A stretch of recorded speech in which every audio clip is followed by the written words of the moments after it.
compare a ranch to a 2-story and you make an adjustment, or I guess really any unique property, how do you do that adjustment? Do you look for other sales that were 2 stories and average it out and say, well, this is, do like a cost replacement, or what's your process? Well, I just want to see how the market, treats the ranch versus the 2-story. And generally speaking, people will pay a little bit more for the ranch because, you just can't put a ranch on every piece of property, especially if you're in a subdivision. And sometimes ranches are a little bit more money to build. So, I take that all in consideration. And there's fewer of them. Yeah. So I think, in this situation, I might not have to make an adjustment to that 2-story. I just might stick that 2-story on there because I just don't have enough 2-bedroom ranches. And I think in that situation, I'm going to hang my hat on the ranches that I put on the appraisal report, and give that 2-story, less significance when it comes to the value. So you'll weight that down. Right.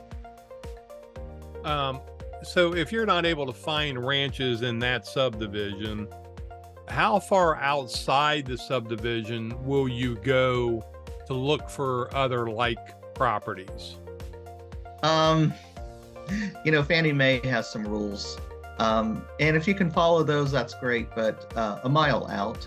About a mile. So if there's a different subdivision across the street, or 5 blocks over, yeah, I'll go into those.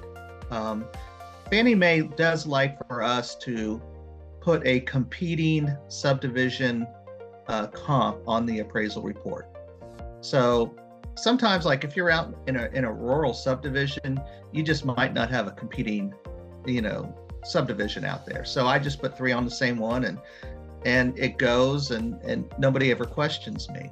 But what I try to do is, when I'm picking comps, I know I need at least 3, but I'll go out and shoot 4 or 5 because, when I'm typing them up, and then, maybe I'm reading more information, maybe I'm looking at interior photos, I'm like, oh no, this is not going to work. This is a problem.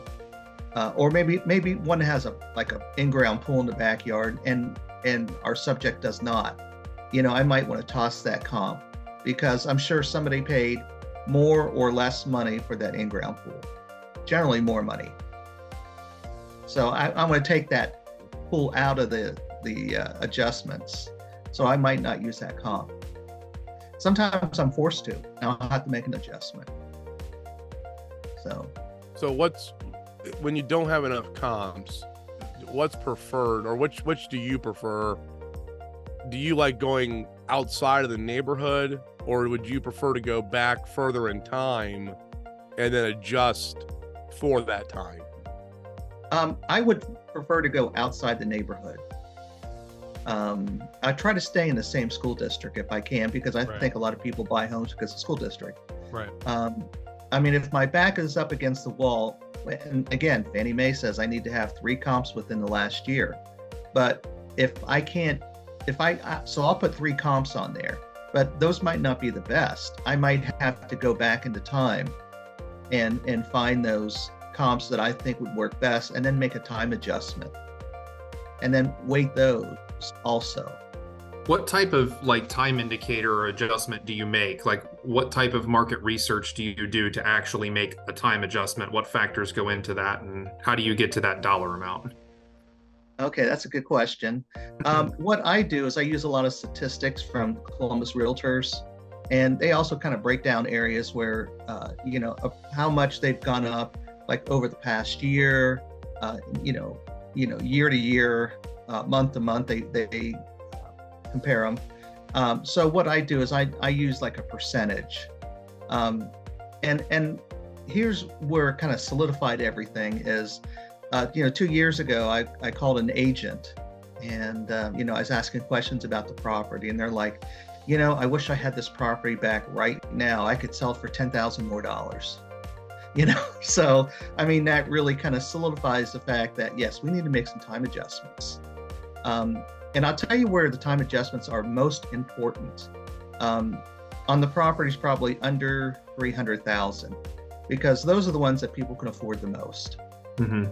Okay. The properties that are 700, 800 and above, they used to sit around on the market, and they've been selling a lot faster, I've noticed.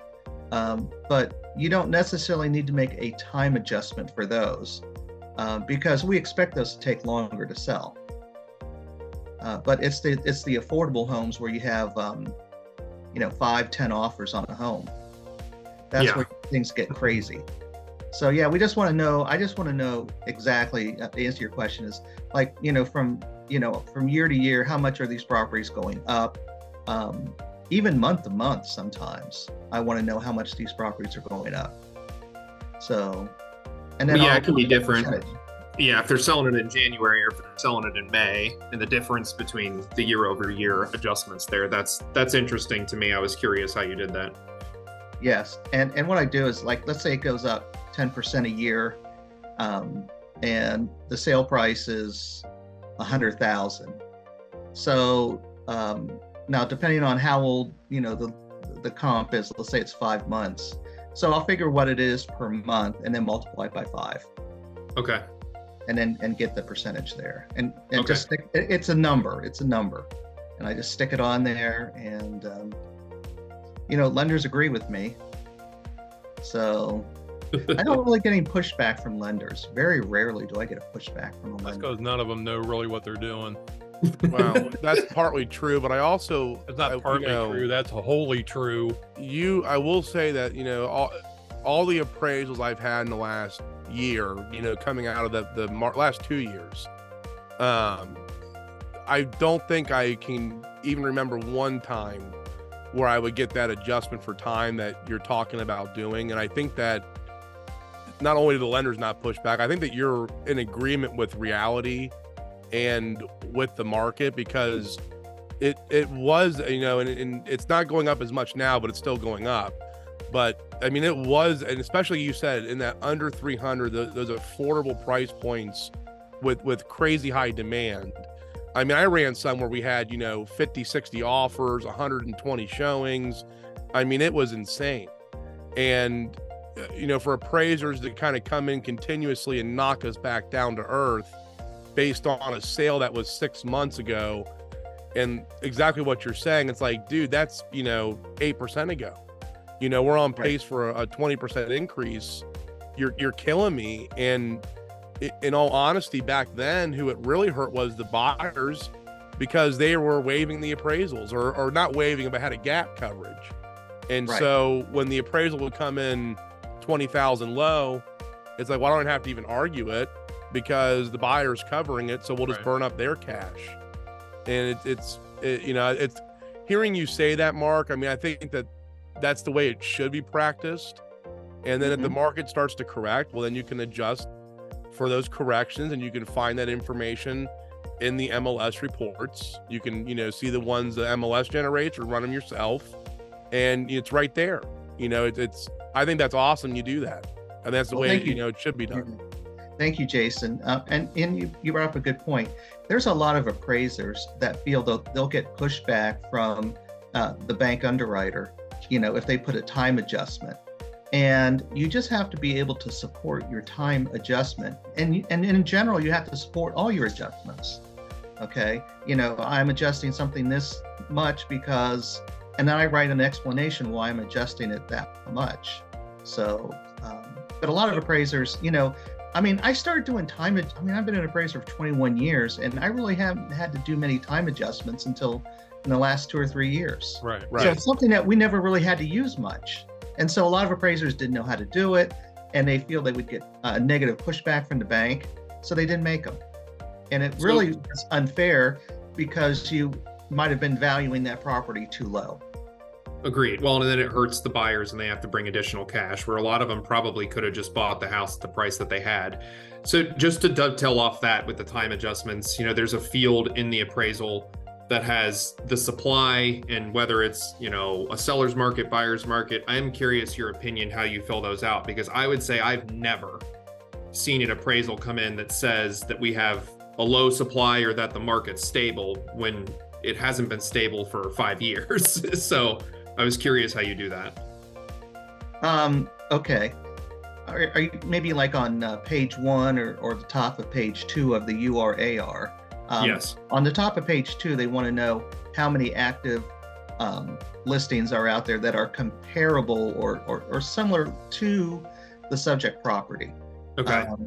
And Fannie Mae says we can use in contracts, contingents, financing, inspection, whatever, as long as it's an active or it's under contract in some kind of degree. We use those as actives.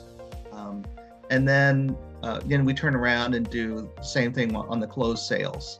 So it's interesting because sometimes I look at the closed sales and I'm like, oh my gosh, look how much the active listings are. They're a lot higher than some of these closed sales are. And some of the closed sales could be, almost a year old, happened a year ago. So most likely, if you're making time adjustments, you want to make sure you check, the market is increasing on the first page. Okay. So And that's neighborhood. Yeah. Yeah. That's where I was asking. I was curious. It said one unit's housing trends and stuff like that. Right. Yeah. You need to mark increasing if you're making time adjustments. So sometimes if I got some recent comps, I'm not marking increasing because I've got, and the market might still be increasing, but maybe it's also has some stable aspects to it too. And so if I got some recent sales, I really don't need to make time adjustments because I've got the recent sales. Okay. Right. So, Yeah, and I was just going to say, your time adjustments probably are going to come more into play in the next 6 months than they have been in the last 6 months, because the market is slowing down. We're seeing less home sales and we're seeing less homes coming onto the market. And so you may have to go back farther to try to find true comps. And if you're going back 8-9 months, well, the market's not the same 8-9 months ago as it is today. Right. My question has always been on an appraisal, if you're using, let's just fictitiously, you have 3 comps and they're all 8 to 12 months old because nothing recently is sold. And then you use those without a time adjustment, then you're basically saying is that, well, the market isn't going to go up any from 8 months ago, 12 months ago. So how does the value of and I saw a lot of this, 2 years ago when, like Jay said, you get 120 showings and 30, 40 offers. Jay, you had one down there in Grove City, that Aaron Kraft bought. You had 82 offers or something crazy. Oh, I forgot about the Aaron Kraft house. Yeah, I did too. That one wasn't my most nuts one though, but that one was like 100 and that one was, we got an offer per hour. We had like 52 offers and we were on the market for less than 48 hours. Yeah. That was the crazy stat on that house. But even on that appraisal, and that was one of our discussions back then, was that, well, this is not the same market as it was 6 months ago. And like Jay said, I hardly ever see a time adjustment. And it's like, well, if you're not making time adjustments, then how can the market ever push forward price-wise?